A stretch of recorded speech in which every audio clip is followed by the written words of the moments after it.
To continue where we left off, intermediate fluency, at this stage, you are able to complete higher order thinking skills in your second language. You're able to answer the bigger questions rather than just yes or no questions. You may struggle with some of your expressions and vocabulary because you're still developing them. You don't have the whole language memorized. Even I don't have the whole language memorized.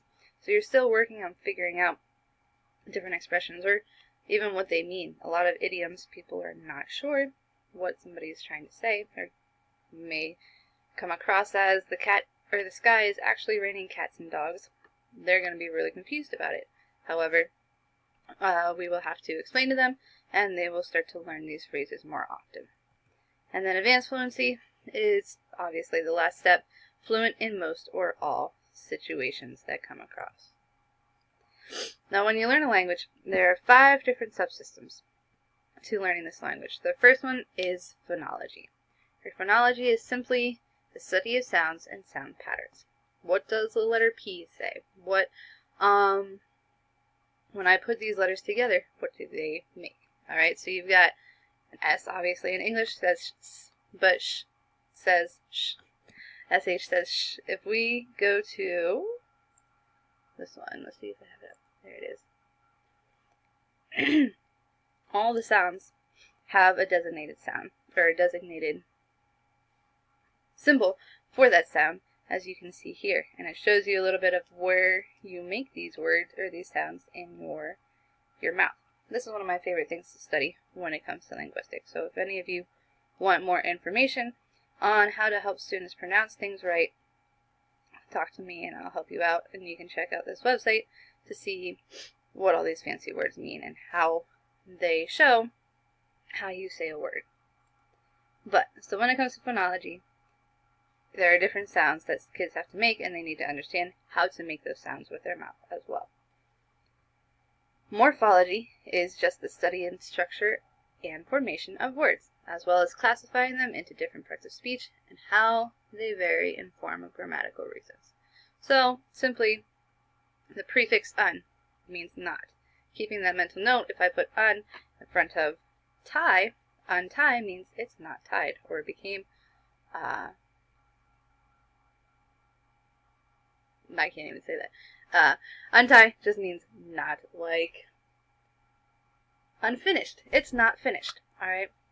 Whenever you put un in front of words, that is a mental note for them to start using un in their vocabulary and adding other things to it.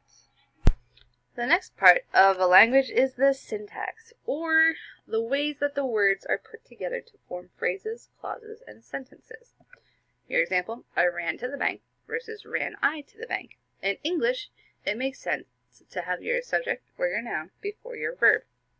However, in German, you would put your verb before your subject, and then you put the rest of the sentence afterwards, as in ran I to the bank. So, our students have to learn in what order these things come. That is called syntax. Semantics are simply the meanings of your words or your phrases and sentences as you go. Alright, what is a bank? They're going to put different ideas with a bank. A place where it holds money. They're going to think of the drive-thru that they go to. They might think of an ATM, and we'll have to explain why a bank and an ATM are 2 different things. And lastly, pragmatics. Pragmatics are the study of language in use. If I say, can you pass the salt? It's not an asking you if you can or not. That's an obvious one. But it's more of a request. I'm expecting that you are going to take the salt and give it to me once I ask that. So pragmatics is understanding why we say the things we do or what we mean when we say it. So recommendations for everybody when you have these students in your classrooms. Use comprehensible input. Use things that make sense. Words that they're going to understand.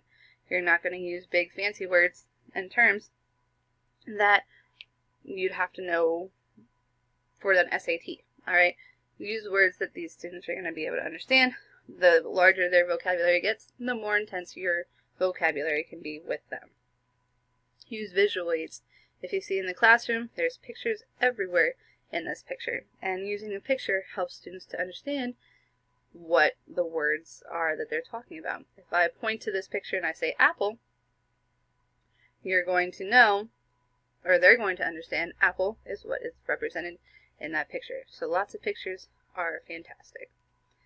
Put vocabulary everywhere. Label things in your classroom. Label the whiteboard. Label the pencil sharpener. Put labels places so that the students can see the words, and they can also start learning what these words are.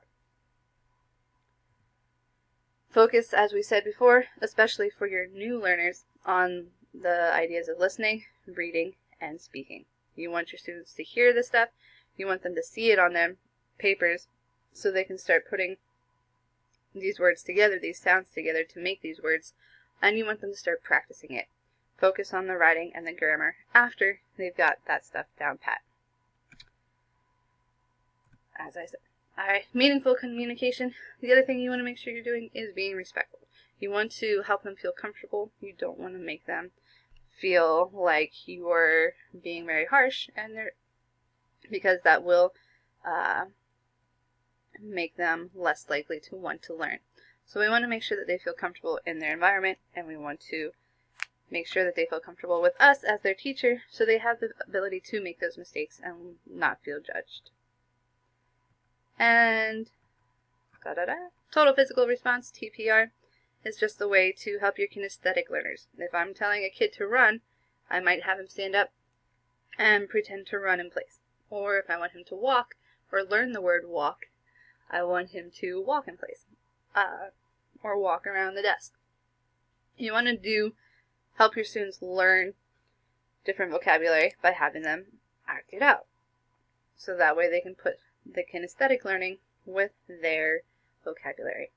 And lastly, social learning, as we've talked about in education in general, is a great tool to help students learn. It's especially important when we are working with our ELL students. I hope that this has helped you learn a little bit. If you have any other questions on what you can do for your students, please feel free to ask. Thank you!